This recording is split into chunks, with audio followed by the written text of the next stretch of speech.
Hingga Selasa malam, korban tewas akibat erupsi Gunung Merapi di Sumatera Barat Ramainya pemberitaan tentang Gunung Merapi yang meletus di Sumatera hari ini mengingatkanku pada pendakian yang aku lakukan di gunung ini saat masih berkuliah dulu. Namaku Randy.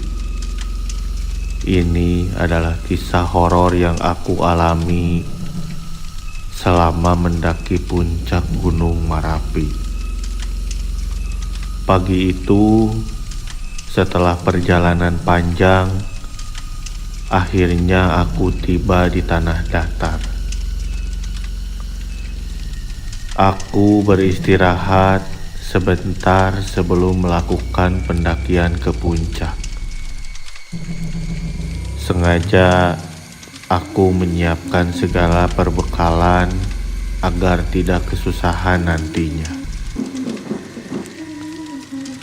Gunung ini adalah gunung berapi yang masih aktif di Sumatera.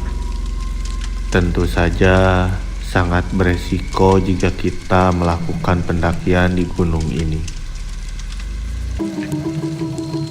Menurut perkiraanku, waktu tempuh dari pintu ke puncak kira-kira 5-6 jam melalui jalur Koto Baru. Tepat pukul 10 pagi, akhirnya aku pun berangkat. Saat itu, tentu jalur pendakian belum seperti sekarang yang lumayan ramai. Aku bersama 3 temanku, Andi, Dimas, dan Subhan, bergegas masuk ke pintu jalur pendakian. Sepanjang jalan aku melihat banyak warga sekitar yang bekerja di kebun dan perkebunan milik pemerintah. Suasana yang asri dan damai serta harmonis antara alam dan masyarakat sangat terasa di sini. Bahkan ketika berpapasan dengan warga, mereka selalu tersenyum dan menyapa dengan ramah, serasa memiliki saudara.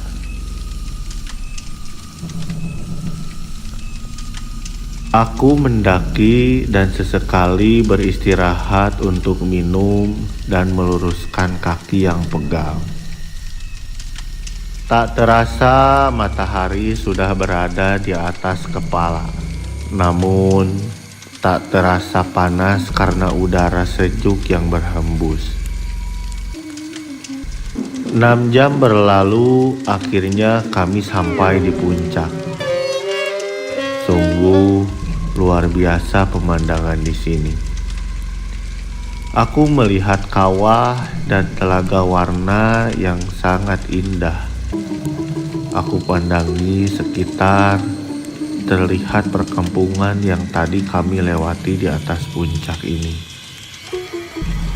Saking takjub dan betahnya kami di sini, tak terasa waktu menjelang maghrib.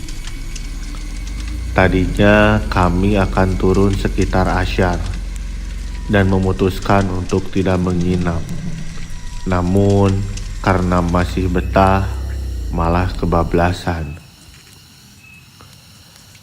Melihat sunset di atas puncak sungguh pemandangan yang luar biasa. Setelah selesai, akhirnya kami turun. Dari semula pemandangan yang indah, tiba-tiba terasa lebih mistis. Mungkin karena sudah lewat maghrib dan menjelang malam, jadi terasa berbeda.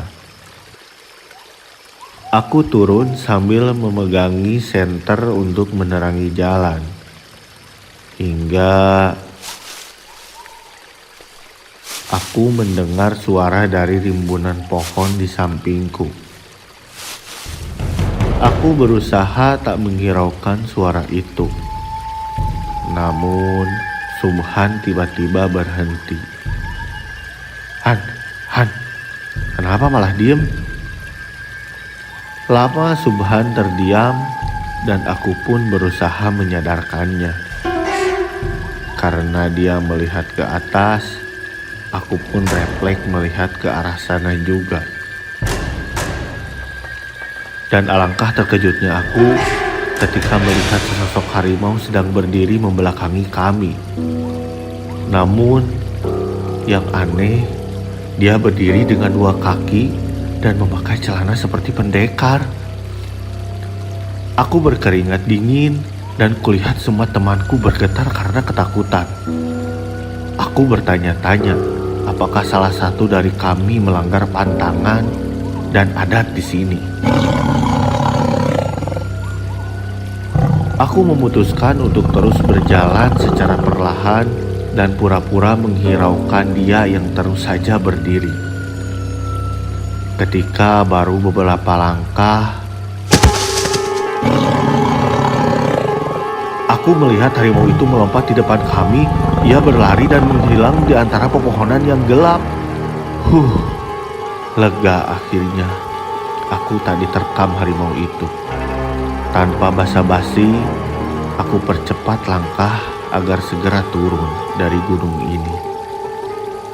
Hingga akhirnya kami bertemu warga sekitar yang selesai bekerja di kebun.